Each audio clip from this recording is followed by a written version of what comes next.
just thrilled today to have my friend Mwaura with us. Maina is a journalist. He's been in ministry work for a long time. I'm gonna let him introduce himself in just a minute, but this is another installment in my effort and our effort as a company to really understand what we don't know about race relations and how, we're trying really hard to make Earth look a little more like heaven, where it's every tribe and tongue and not just people that look like me. And if you know our firm, we've done work with some of the most historic African American churches from day one. I'm not real sure why, but we keep getting asked by some of the most prolific African American pastors to come in and help them. And so I felt like we were ahead of the curve, but all the horrible tragedy of this spring has just sort of punched me in the spiritual gut and made me say, we really need to understand more. So Maina, I appreciate you making time. I'd interview you for anything, but we did ask you for a real specific reason today. And I appreciate you being willing to step into that conversation. Man, I'm good. It's good to be here. First of all, I think a lot of you, William, and of course, I think almost every pastoral friend that I know, William, when they see your name come up, man, it's good stuff. And so I got to tell you, it is an honor to be here today with you, man. Well, thanks. Tell our listeners a little bit of your story and your journey and what you're doing now. Yeah, I won't go too far back, William, but I would say grew up in Orlando, Florida, and literally, man, went to school at Liberty University, left Liberty, went to graduate school at New Orleans Theological, and then did 20 years, really 21 years in full-time ministry, man. And then about 4 years ago, man, the Lord just threw us a curveball, I would say, William, and said, we're going to go do something else. And that's how the whole journalism and interviewing came into play. And so for the last 4 years, William, I think it's been a privilege, man, to get to know and to dig in to some of the, I think some of the coolest people when it comes to influential leaders. And at the same time, dig in and write on some of the greatest stories that we're going through in our culture. And I look at 2020, William, and I go, man, this is a great time to be doing ministry and looking at history, especially when it comes to race. I think that whether it's race relations or this pandemic or just the natural disasters that have happened, or, we've got a presidential election this year that's polarizing the two dogs in my house. Like everybody's got an opinion, So I think when we get to heaven, I'm not an old Baptist guy. I didn't do Awana growing up, or some people pioneer clubs, but you get the badge for this or that. I think in heaven, some of us are going to wear a badge saying, yeah, I did 2020. Man, oh my God. I'm going to start buying those and selling them, William. You survived 2020 years of badge. Oh, man. Well, it'd be interesting to hear. So you're doing journalism, you're doing kind of freelance reporting now, is that right? I am, and enjoying it. A typical day, William, could go from, well, I say today, where it could be Pete Scazzaro, I just came off with, to Sandy Patty and Laurel Harris after our time. And so it's all in one. It's kind of one of those weird days, man. Well, and then I saw a picture you posted, and there's Air Force One in the background behind you, and I'm like, okay, so you're kind of everywhere. Yeah, that could be another day, or it could be Sean Handy, in the morning, and Jane Elliott in the afternoon. And so it's kind of one of those all in one. But I love it, though. And you see this in what you guys do. Man, the diversity of the body of Christ is rich, William. And I think that we don't think about that often. But there aren't very many organizations like ours, William, and our movements, where it's this diverse, where you have people who, on one side and people on the other side. And one day when we get to heaven, I think we're all going to be there, and we're all going to go, man, we're all here. And man, I think the Lord will make things right. Wow. But talk to me a little bit about how your world has changed, because I know it has. It's accelerated a lot because you're a good reporter over the last 3-4 years, but particularly since the race issues kind of came front and center late this spring. Give me a before and after picture of how your world is. When I think like most people, I can tell you when things fundamentally changed for me, and it would have been in March, March 13th. That's the date etched in my mind when I would say I went from interviewing, writing stories about things in the body of Christ, William, to all of a sudden going into COVID season, man. And then, William, you get to May. I'll never forget that Friday like crazy. I woke up to interview Andrew Young that morning. And William, that afternoon, I was in a riot, not participating in one, but covering one. And I would say that was the aha moment for me here in Atlanta, in the sense of we're in a new era, and there are people who are on all sides of this, and they're all expressing themselves. I don't think I've ever seen a day like that in my 46 years, William. I was here. That was that dramatically just jarring to me, to go from hearing from a civil rights leader, Ambassador Young, that morning, to walking into what he dealt with back in the 60s. Man. It was a very surreal day, but I knew things had changed that day, though, and that how I saw race and how I'm dealing with race would never be the same. Yeah. Well, it's interesting. I'm hopelessly an optimist, right? I think that we live in a play that ends well and not one that ends like a tragedy. Right. And so I'm always looking for silver linings, and it's hard to find silver linings with COVID. So many people have gotten sick and so many deaths. But I will say, I've talked to so many people. One pastor said it so well. He's got a woman on his staff who said, the question was, how are things at home right now? Going around the table as a staff, and the woman said, my husband is so mad right now, and he doesn't know who to be mad at. And it was the whole, pandemic and the economy and the staying at home and all the things. And I kind of wonder if one of the silver linings in the pandemic is it opened us up emotionally, so that when something horrific happens on a race front, we react rather than just going on with regular life. Does that make sense? It does. You look at this, and I do think the play does end well. I do, man. I'm very hopeful of that.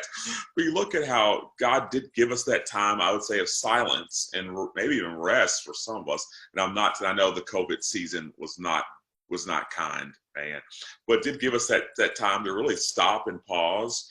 That when we did walk into this race, era, we were ready to take a harder look at it, William, than what we previously would have. I don't think that we were doing life as normal, that we would have stopped and looked at it clearly. I think we would have kept on going through, to be fair. Yeah. Well, it's been a new day for us, and we're committed to it not being just something that's one news cycle story, but it's a part of who we are. Because, as you and I've spoken, we really have done an unusually large amount of work with African American churches. I want now to be more intentional, and I'm sensing that there are more churches that want to be intentional, and their neighborhoods that have changed. So we've probably 1 out of 5 or 6 searches we do, we get a request like, our neighborhood has shifted to whatever it's shifted to, because populations shift, and we need a younger person or a Latino person, or like, we got to match the people around the radius of our church, right?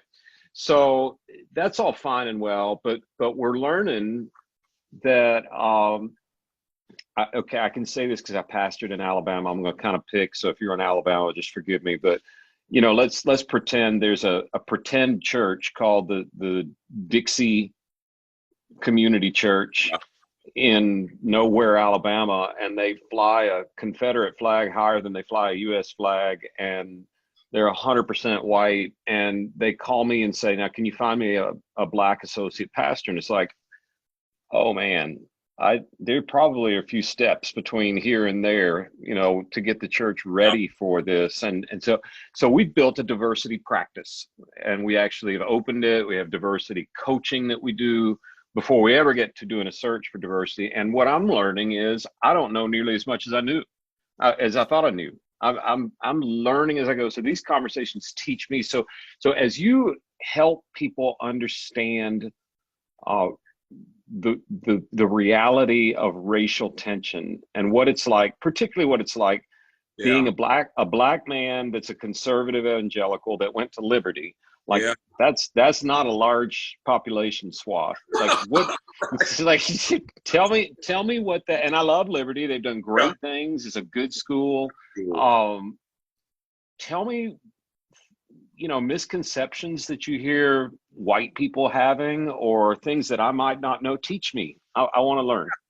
I think for both sides, sometimes you hear when you are a conservative evangelical who came from a conservative evangelical school or background in general, William, you sometimes hear, man, you're not black enough.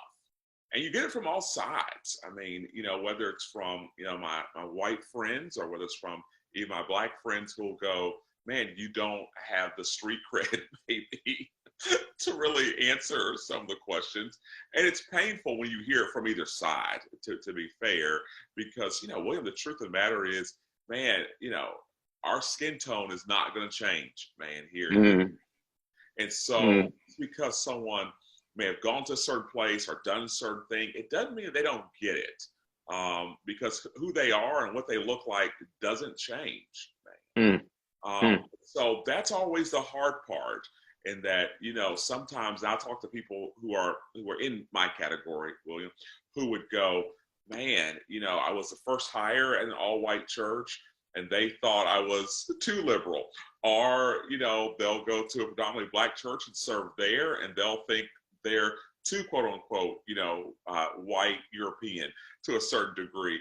And so it's one of those deals in a very diverse world, William, is that we're going to need more people who have done all of those things, man. Mm, But it mm. does mean that they're different or change because they're still in the same skin color still. Well, so let's jump into your time at Liberty. Now, Liberty's been in Yeah. the news a whole lot the latter half of this year. Yeah. We won't go there with that, but well, I mean, we could, I guess, but that's low Yeah. hanging, clickbait. Let's not do that. Let's instead drop me back to when you're at Liberty. Like, give me an idea. I don't even know what the demographics would have looked like, Yeah. and then what were some of the challenges that you faced being a black man in a predominantly white setting that your white friends didn't know? Does that make sense? Like, tell me what I don't know. What I did know at that time, though, was what God was doing for the future. I think it's interesting how God webs our lives, William, to a large degree. I came out of a predominantly black neighborhood and a multicultural school, literally. I think it was one of the most multicultural schools at the time in Orlando, and went to a predominantly white church. So you step into this predominantly white university campus. At that time, I think it was 15% black, which is pretty normal Mm-hmm. lines then at that point in time. And here you are in this new world, and you're meeting people who have never come outside of their world, William. And I'd say number one is helping people understand that the world is bigger than their just all white world, man. Mm-hmm. And sometimes that's tough because if all you know is one thing and you see people who are different, you are trying to understand, okay, where this difference come from. And so it was helping people understand the world's bigger than the one place that you came out of. And Mm-hmm. the second thing was, Williams was tough, was helping people understand that the kingdom in itself needs to comprise all different people, man.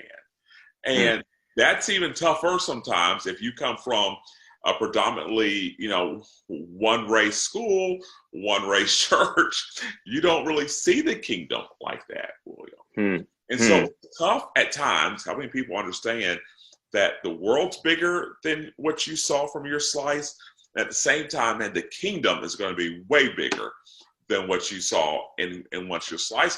And the third thing is sometimes not all, William, but getting the respect from people because they don't see people like you, and the respect level may not be there. So let's overlay that onto a church setting, right? So you're at Liberty, and I didn't realize 15% is actually better than I would have guessed. Yeah, at that time, Okay. like now it's like 4%, unfortunately. Okay. Okay. Well, so let's pretend I'm a pastor and I'm hiring, and we're predominantly white church, and we're hiring an African American, be the first African American on staff that we've had. What are some things you could teach me to help them acclimate and onboard, other than just being nice and Christian? Like, what are some race specific Yeah. pointers that might be helpful? Man, good question. Well, and I love what you guys are doing in the sense of helping people understand, diversity training, because that is huge to a large degree. So I would say number one, understanding that person's world.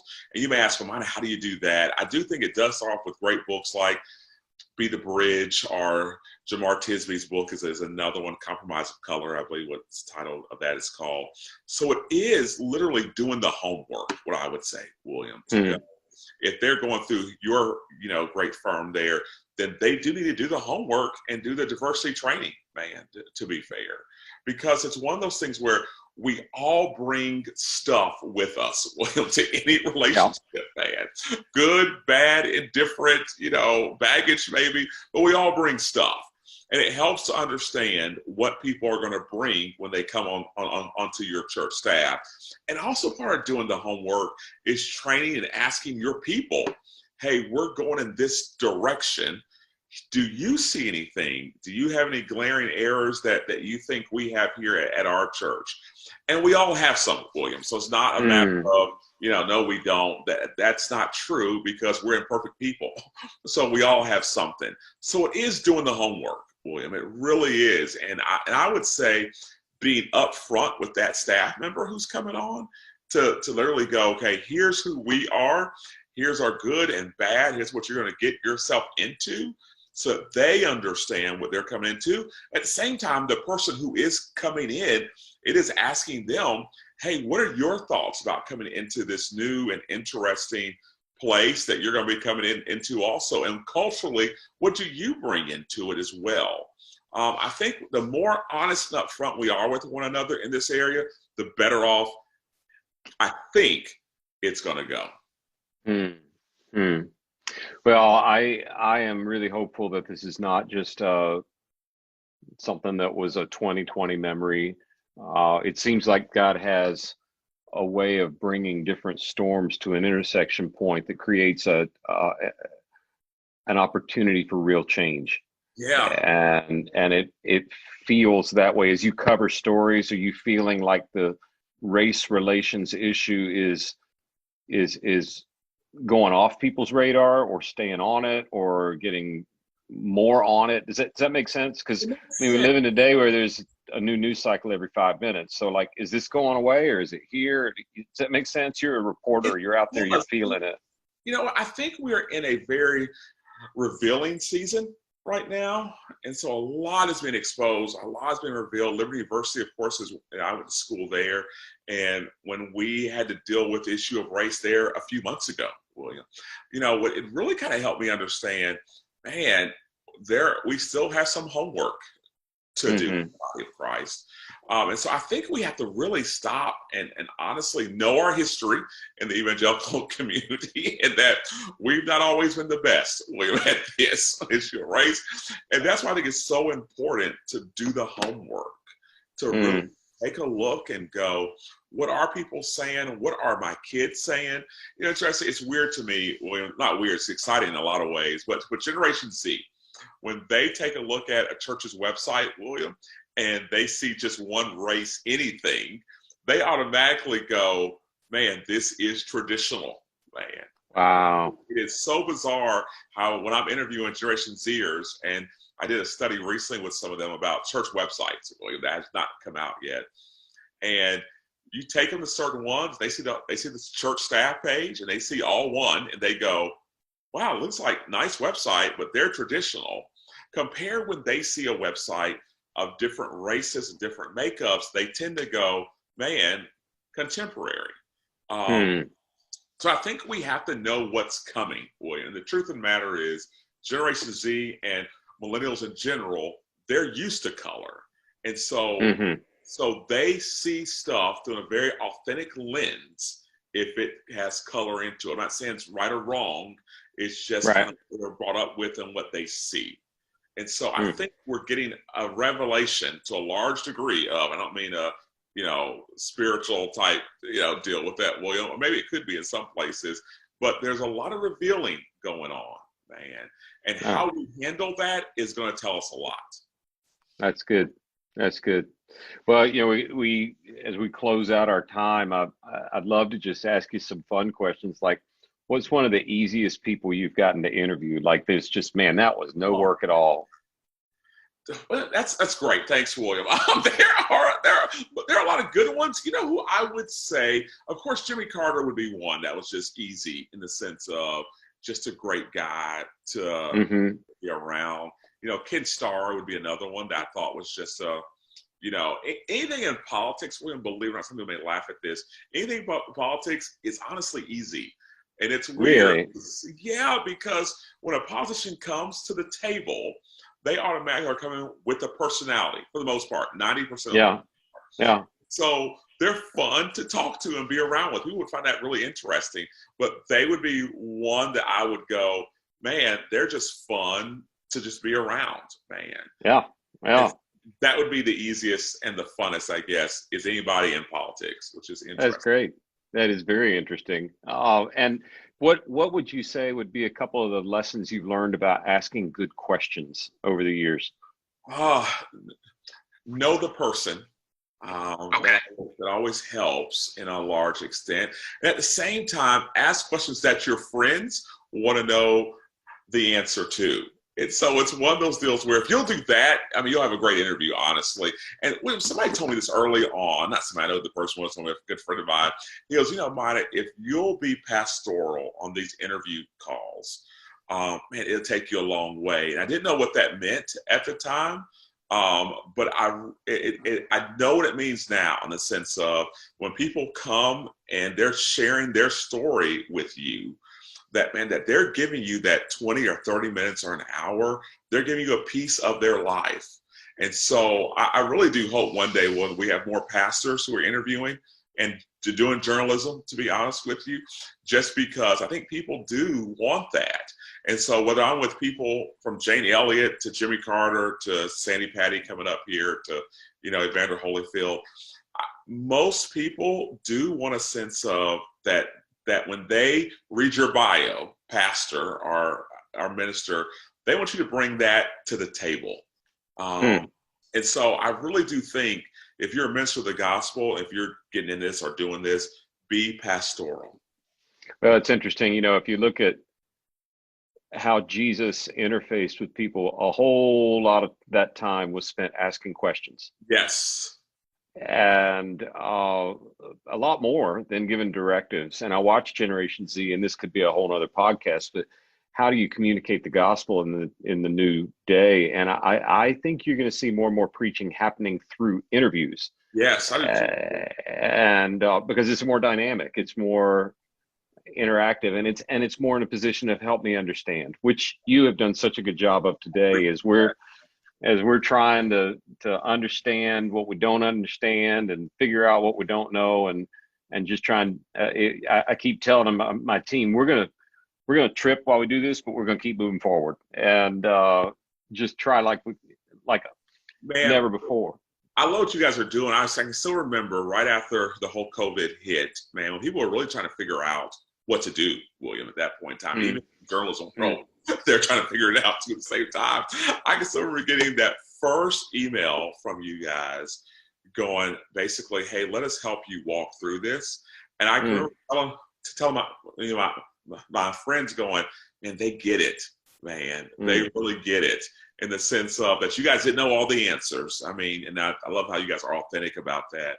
That you were willing to walk church leaders through it was a good thing. So thank you for that. Oh, thank you, Maina. And I am always thrilled to interview somebody that has a name that's harder to pronounce than Vanderbloemen. It's really awesome. Makes me feel a little more normal. I forgot we both have hard last names. Thanks, William. Yeah. Yes.